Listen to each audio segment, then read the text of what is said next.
13th of July, Rabbi Furst, Pierke Avos. How are you?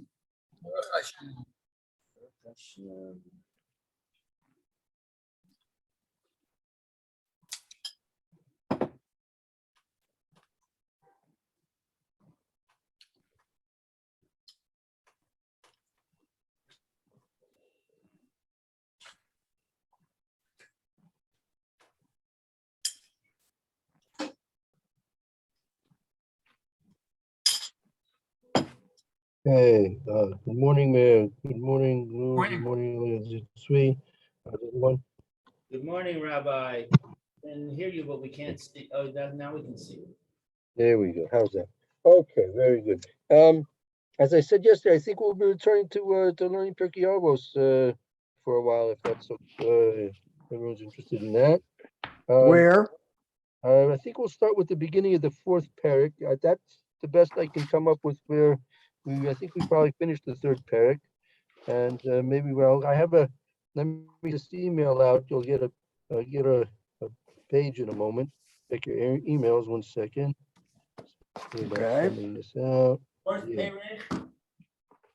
Perek. Which Mishnah?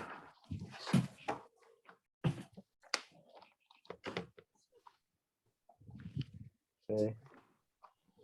You can have a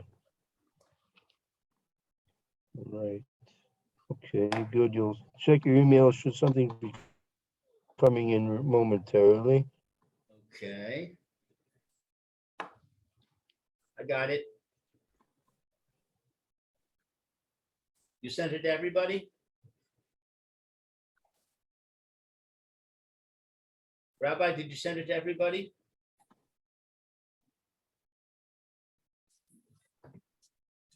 Okay. Okay. Yes, I sent it directly to everybody, Lou.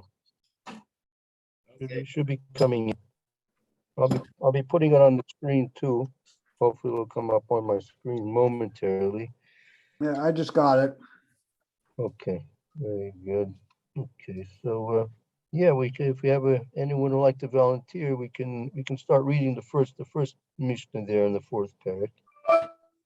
Okay, I'll volunteer.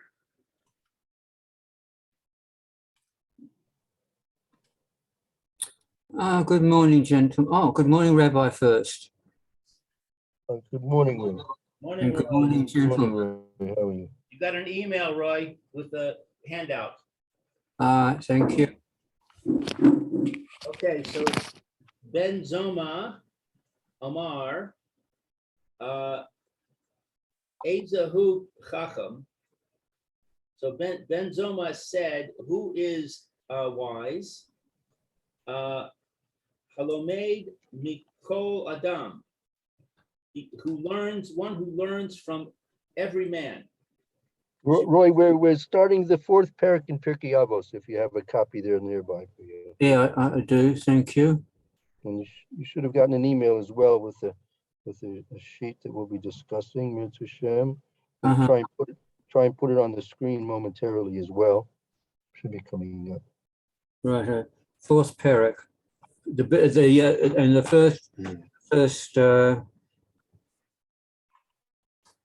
the, Right. what do you call them?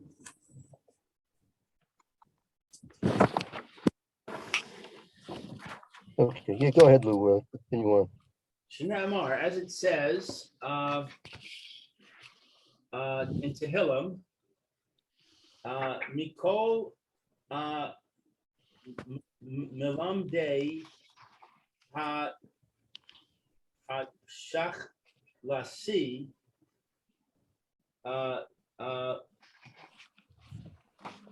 from all teachers. I don't know. Hashach Lasi. Sekel, wisdom. I've learned their wisdom. From all those who taught me, I gained wisdom, intelligence. From all those who taught me, I gained intelligence. Okay. From all my teachers, I gained intelligence or wisdom. Okay, so that's kind of the middle of the sentence, but that's the end of the quote. Right, that's the end of the quote of the pasuk in Tehillim, correct. Right, so, Ezahu Chacham. So this is from Talmud Bavli, Maseches Tamid. Tommy, right, Tommy, exactly, Tommy's Masectus Tommy. Okay. Ezahu Chacham, who is wise? Haroeh es hanolad. He sees new things. He sees what's coming. He sees the future. Future. Hanoi, meaning Hanoi, that which will come about. That which will be born. Yeah, right. Okay. So you see the Gemara here is giving a different answer, right, to the question. The basic question is Ezu Chacham, right? Who is wise? And so the Mishnah Ben Zoma in the Mishnah Avos says a person who learns from everybody, right? The Gemara, however, in Masechet Tamid answers the question differently. Haroyas anoilet. Right. And then we can have a medrash. The next entry is a medrash. Reshis Rabbah. She'al Aristo es Rebbe Yosei I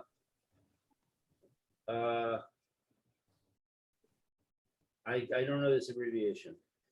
Va'amarle, he said to him. Amarle. Ezehu Chacham. Amarle Hamekayim Talmudo.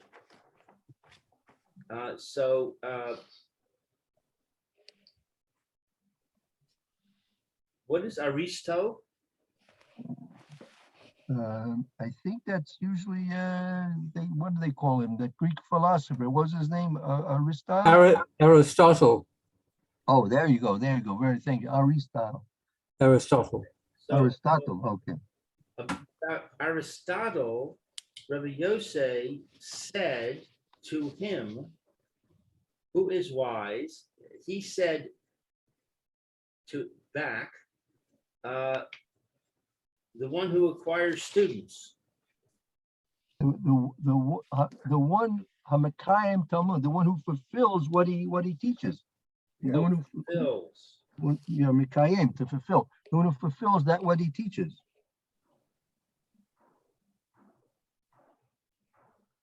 Okay, so this is Aristotle speaking. Apparently, No, it's Rabbi Yossi speaking. It's Rabbi Yossi speaking. Aristotle well, asked him who was wise, and he answered back. Would have asked Aristotle. No, what? Aristo asked Rabbi Yossi. Aristotle asked Rabbi Yossi, okay, and he said to him, who is wise? Okay, so The Aristotle. question from Aristotle to Rabbi Yossi. And he said, who is wise? So he said, is Aristotle saying to Rabbi Yossi? No. Correct. No. Yes. Aristotle's asking Rabbi Yossi who is wise. And Rabbi Yossi's back. Him, and Rabbi Yossi answered him back. Yeah. Yeah. Rabbi Okay, Yossi answers. Good. Okay. Rabbi Yossi answered him back. Correct. Right. Okay. So Rabbi Yossi says the one who fulfills his what he teaches. Okay, so now we're going to Rebbe Vadia. Well, before we go further, I'd like to. How can we understand these three? We have three basic answers now, right? So what are they? Okay, so the question is the same in all three cases. Ezu Chacham, who is wise, right? So Ben Zoma in the Mishnah Avos said a person who learns from everybody, he is wise. And the Gemara and Talmud asked the same question, Ezu Chacham, who's wise? And it said the person who sees the future. He's basically, which means he's going to see the out. He understands the outcome of his actions. He understands the outcome of his actions, right? And then finally, the answer of Rabbi Yossi, right, is to the same question: who's wise? The one who fulfills, right, that what he teaches. So how can we try and integrate all these three answers? I'd like to try and integrate all these three answers together somehow. You learn from everybody. What was the second one again? What? Sees the future. Sees the future. Or is it sees the future or can understand what the future will be? Like, sort of can work it out from what he knows now. He's not a nevuah.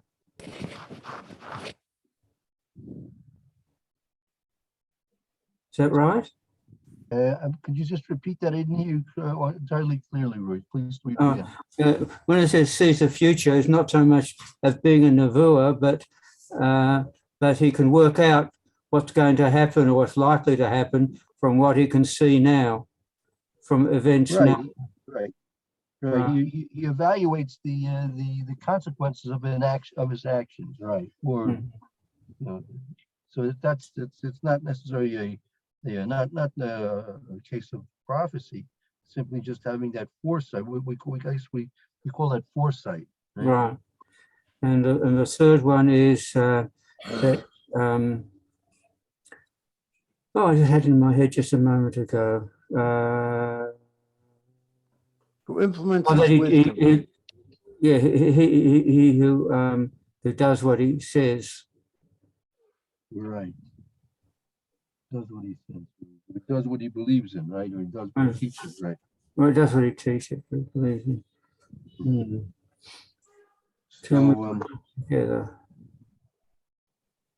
So I mean, we can take the negative of all these cases also. If a person does not fulfill what he teaches, he doesn't fulfill what he believes. So he's not a chacham. And I guess if he's not a chacham, does that drop him down to the level of a regular person, or does that make him a fool? Both. In some cases, yes.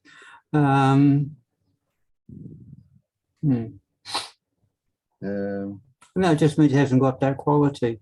Doesn't mean he hasn't got other ones. Yeah, well, let's put it this way. Let's try and make it. Let's put it in an extreme sense, right? So if a person he teaches things and he doesn't fulfill them himself, so is that a normal behavior, or is that below standard behavior? We call him a hypocrite. That they call him a hypocrite. Okay, that's true. There's also called a hypocrite.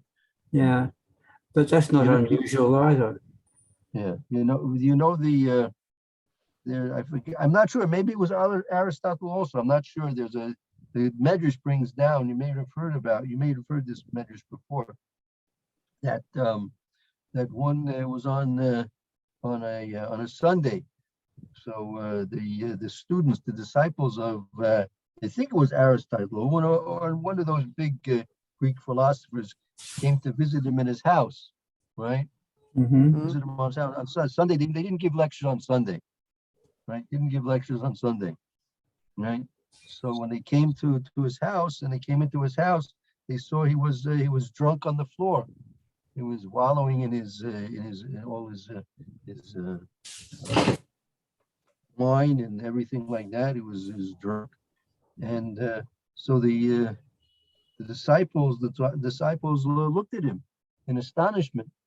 So he said, "Today's Sunday. I'm not Aristotle today. Tomorrow on Monday I'm Aristotle." Yeah. Okay. There's also Rav Shlomo Brevner, Zichrono Livracha. He said in Ma'aser Shahaya that he went, I don't know, had some doing with a very big mathematical genius in one of the universities here in Israel. I don't know, for some reason he wanted to speak to him. So anyway, maybe he knew him or something like that. I don't know. Anyway, he had a little bit of a something to do with this mathematical genius. So they got onto the subject of keeping Torah and mitzvahs, right? So this mathematical genius said to him, because if I teach geometry, am I required to become a triangle? Mm. Yeah. So if a person, so we said that if a person's going to teach something, he's not going to fulfill it himself. That says, as Eliezer said, he's called a hypocrite, right? Called a hypocrite. Mm-hmm. So that's called a hypocrite. Now let's say a person, the second answer, the Gemara's answer, so let's say a person who doesn't see the consequence of his actions. So what kind is that? Is that substandard behavior? I'd say that's Right. normal behavior.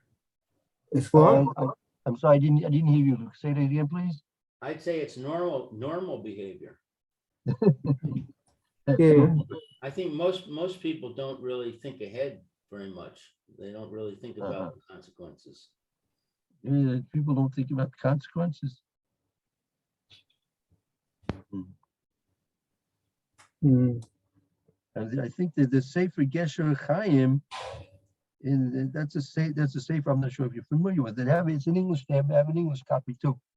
The Sefer Gesher Chaim has one of his essays at the end of the Sefer on the fact of the passage of time, that humans uniquely are aware of the passage of time, where animals apparently are not aware of the passage of time because they don't have a specific purpose in life, right?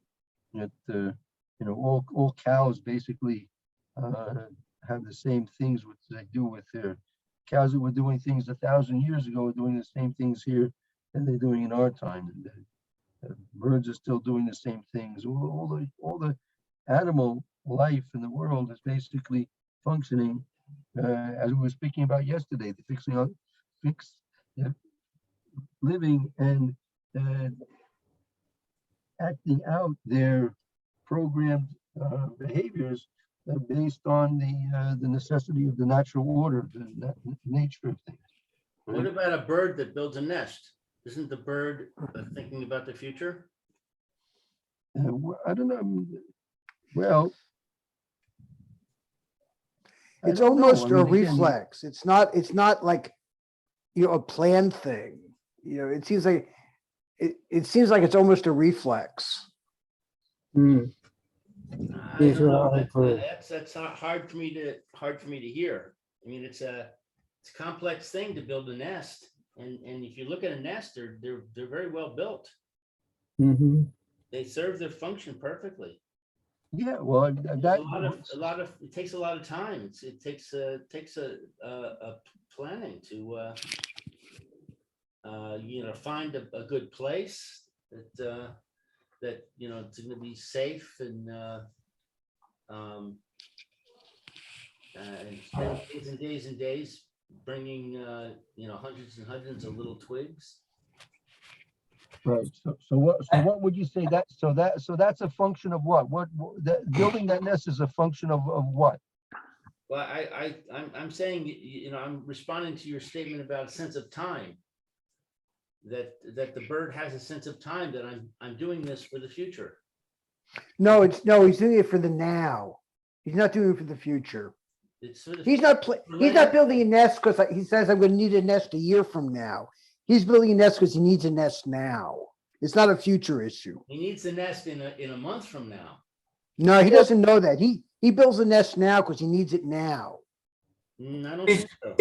I think he's got the urge to do something. He doesn't know what it is, so he does it, but he does it, and it happens to be a nest. and he knows how to do the nest because of all the evolution that the species has gone through. And he doesn't know he's going to put eggs into it, or she is anyway. But it's there, and she knows it. First of all, I don't think that didn't have anything to do with evolution. That's number one. It doesn't have anything to do with evolution. But for example, you take a spider web. A spider web is thousands of times more complex than a bird's nest, right? And you know, if any one of us would be required to duplicate a spider web, I don't think we'd be able to do it unless we had at least a master's degree in engineering. I can attest to that. We had spider webs at my house in America that spanned maybe 30, 40 feet from one end to the other. The spider had to you know, attach the thread to the roof of the house, and then drop down to the ground, and then crawl 30 feet along the ground, and then climb up the telephone pole and attach the thread over there. Right. Amazing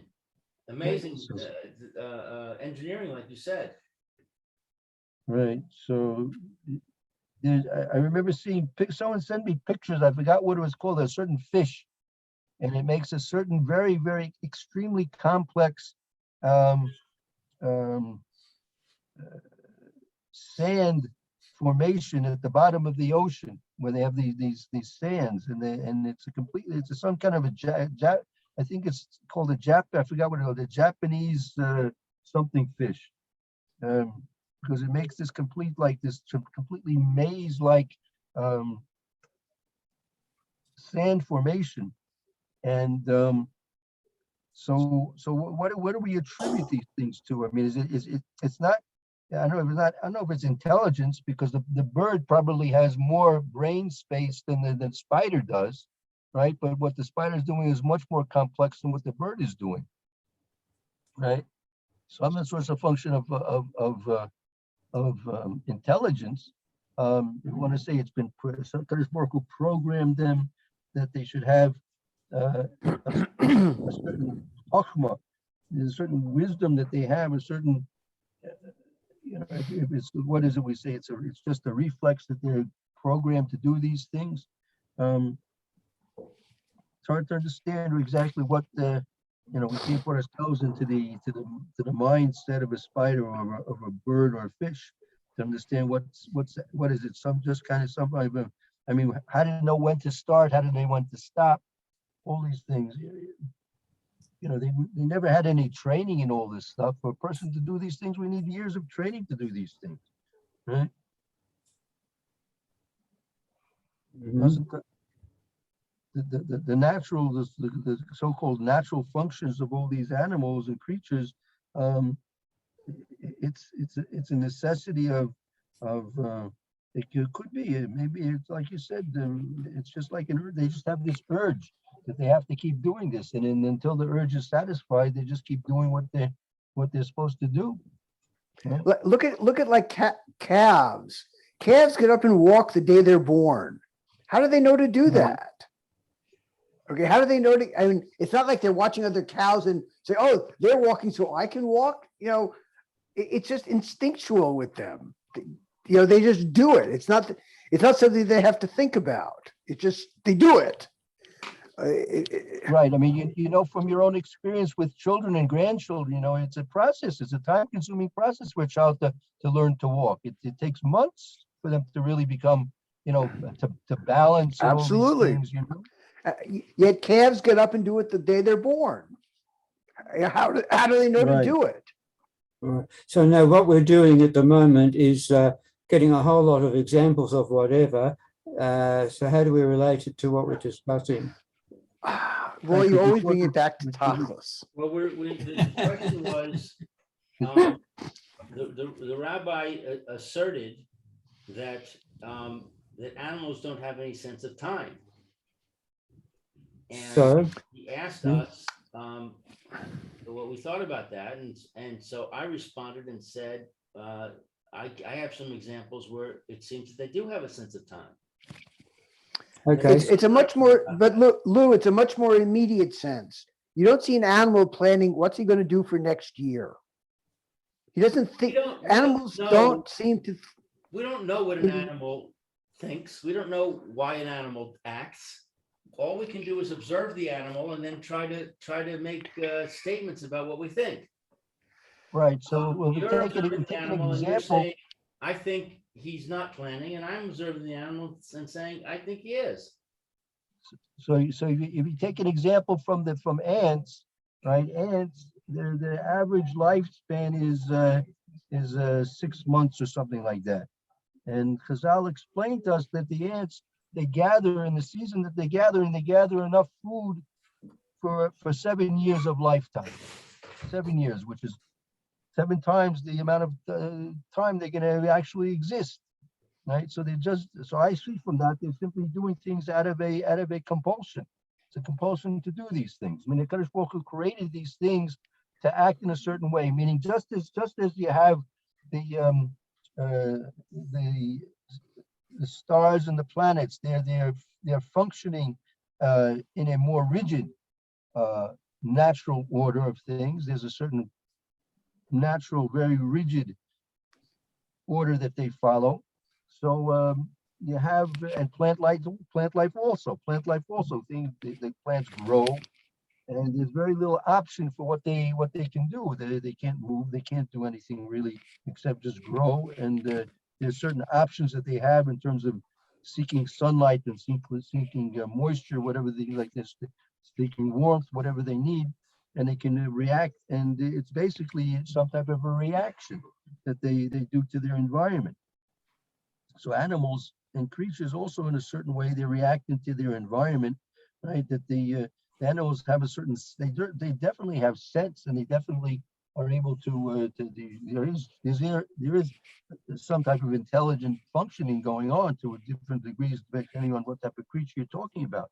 But that in a certain way is called chachma in a certain way. A Kadosh Baruch Hu gives each species that he created the wisdom that it needs to provide for its basic needs. And just as the Kadosh Baruch Hu created it into existence, he also created it with the basic tools that it's necessary for its existence to survive. Exactly, to survive. Now, and those things are, again, if a calf took 2 years to be able to get up on its hind legs and to be able to walk, it'll be prey for all kinds of animals within the first day or two, and that'll be the end of it, right? So the animals don't have and don't we have an example maybe by birds, right? Birds, you have a nest, and it takes time until they're strong enough or whatever until they fly. But when they get out there, I don't think they have too many practice simulations, do they, Mayor? They have a simulator in the nest there. No, I don't think so. I mean, if they don't learn it the first time, that's the end of them, right? Correct. And how did they know when to get out of the nest? When did they know to jump? Think of it. Your little chick there in the little nest up high on some high tree there, and everything's fine. And all of a sudden you get into it. It's time to jump out of the nest. I don't know if I'd be the first. I think that's when they finish looking through all the Play School DVDs.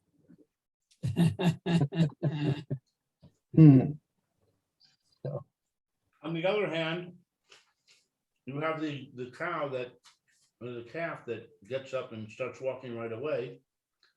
But It's right up, it's right away, birds, right? So the baby birds are helpless for quite a while. Yeah, so that's a question you can ask. Why did the Kadosh Baruch Hu make it that birds, right? Birds need to mature until, I guess, they have to have wings. They have to be able to flap a bit and be able to do what they have to do. but human beings, right? We take many months and years to be able to walk into balance, and because that's basically the basic reason. What I would say the basic reason is because we are human beings grow up in a family, in a social setting, so they have natural protection, and there's time that that they're allowed to mature, and they're allowed to learn how to walk, for example, right? Because that's what human beings have to do. Human beings have to learn to do something, right? It's not simply enough if we do something that we're programmed to do, right? Because there'd be no progress with that, right? The same way they've been building bird nests since the time of Adam Rishon, they've been building the same bird nest, all the way down the line. And the same thing with the anything else you want to say in the animal kingdom. There are no great new innovations, but human beings, right? Part of being a human being is to be able to learn to do things. If you learn to do things, that means you can do things differently because it's something which is a ability which you've acquired. It's not something which is a natural gift, a natural wisdom that's been bestowed upon you, like talking something which we learn to do. So if we learn to talk, so therefore we understand the mechanics of what we're doing, and therefore that gives us the ability to express ourselves because we understand the mechanics of what we're doing because the fact that we learn to do it. But if it's simply something we're going to do automatically, right? We'll never be able to make innovations because we don't understand the building blocks of what we're trying to accomplish and of what we're doing. So Chokhmah, when we talk about Chokhmah, we talk about wisdom. Oh, So 1 second. The Gemara also says that if someone comes to you and says that there's Torah amongst the non-Jews, you don't believe him. Don't believe him because that they have Torah they don't have. But if he says that there's wisdom amongst the non-Jews, right, you can believe him. You can believe him, and you should believe him that there's wisdom amongst the non-Jews. Because the wisdom is something which has been an acquired knowledge, and therefore that acquired knowledge is something which they make use of, and basically just like every other species has the knowledge, Hashem programs it with to be able to survive, right? So basic human beings also have the basic knowledge they need to do things to survive, right? For example, like when we say on Motzi Shabbos, we make a bracha on Eish, right? So the bracha we make on Eish is not because we weren't doing we weren't lighting fires on Shabbos, and it was a malacha that we can't do.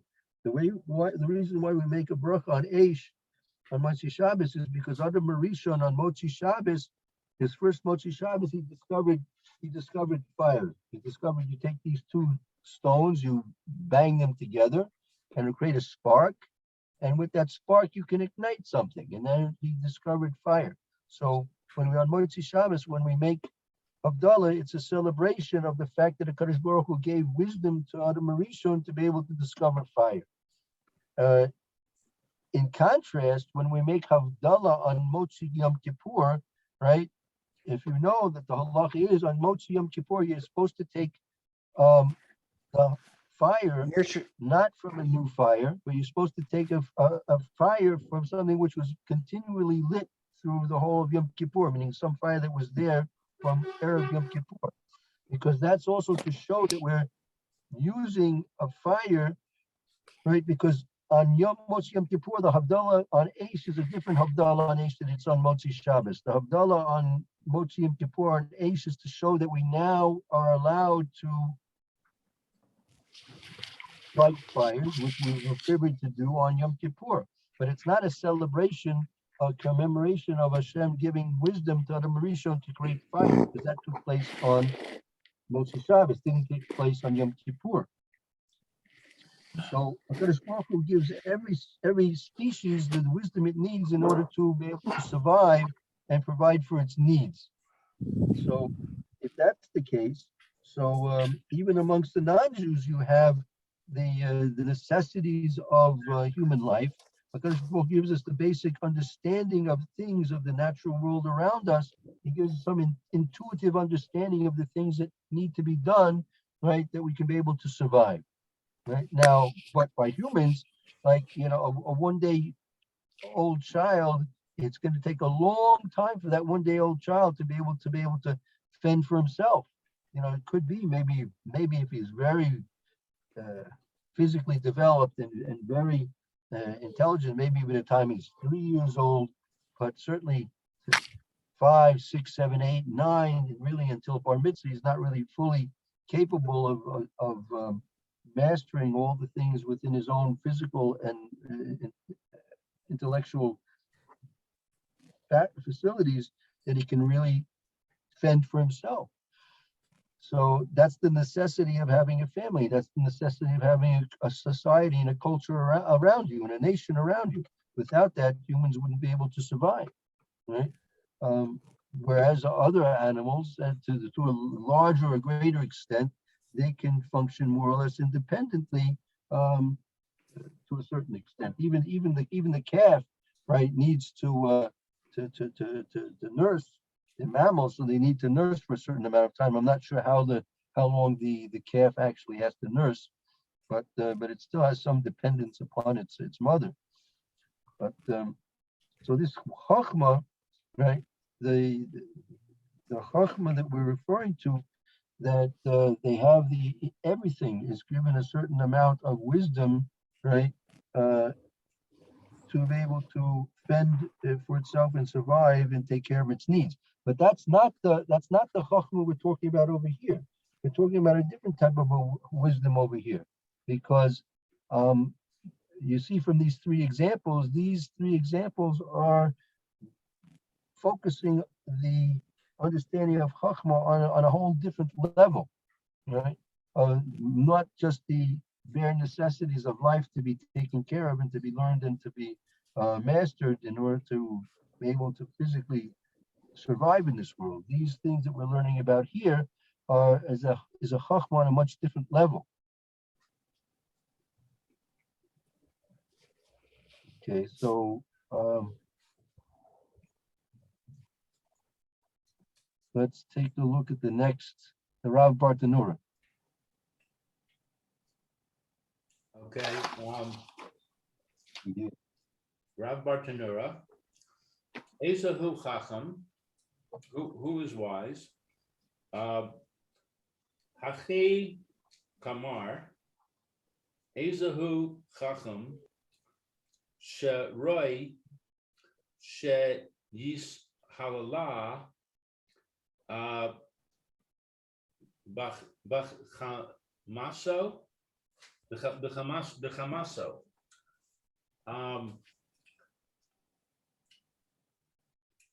The one who says, who is wise, that it is fitting. I don't know this word she yis halala. That he should be praised. Who is the chacham that is it's praiseworthy to praise him for his wisdom? I mean, what type of wise person is it appropriate to praise him for his wisdom? That's the type of a chacham we're talking about here. Okay, you have a lot of people who could be considered wise in certain respects, but the question here is, what type of chacham, what type of wise person is appropriate to praise him for his wisdom?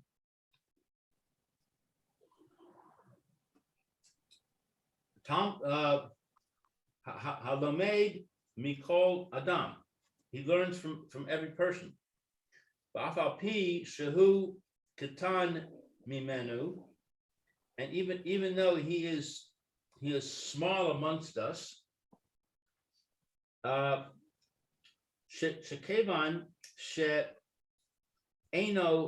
chas al kvodo v'lomed min ha-ketanim. That sense. What does chas mean? He doesn't care about his honor. He's not concerned about his honor. He doesn't care about his honor, and he learns from someone who's small. Nichrim ha divarim shechachmaso hu l'shem shemayim v'lo lehis yahar ula hatefar ba.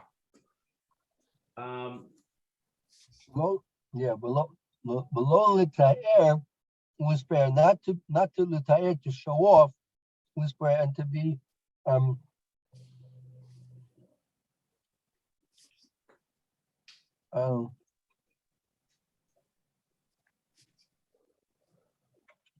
not to aggrandize himself, not to show off and aggrandize himself. Okay, so what is this word nichraim?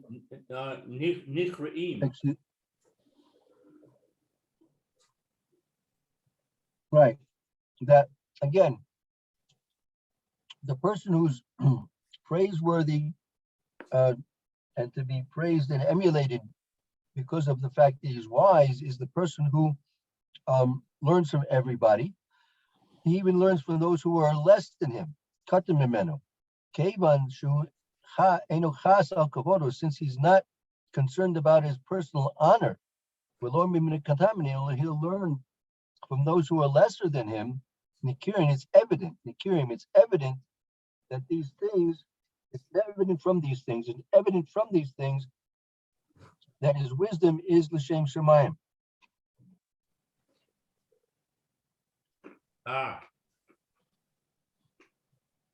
And he's not trying to get wise in order to glorify and show himself off.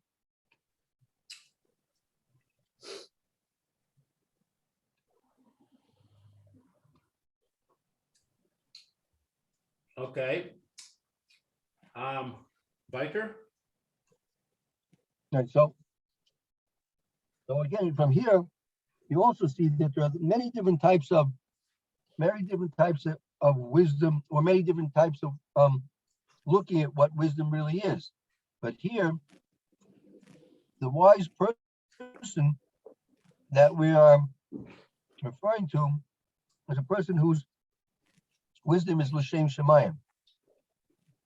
He's not trying to become wise to show everybody how smart he is and therefore aggrandize himself.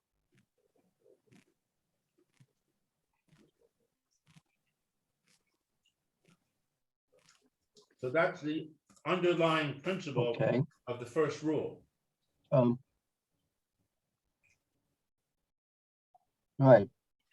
So he's showing us that it has to be someone who's wise, because his wisdom is for the sake of Kadosh Baruch Hu, not for his own personal usage. Let's see, it's almost 10 up. Maybe we'll stop here. Okay. Because we came to the end of that paragraph, so we're holding by the Merkavos and Mishnah. Okay, very good. All right, thank you. Let's take a break here. We'll just start the Mr. Bruce here shortly. Okay, Okay. Thank you, Roy. thank you. Talk to you later.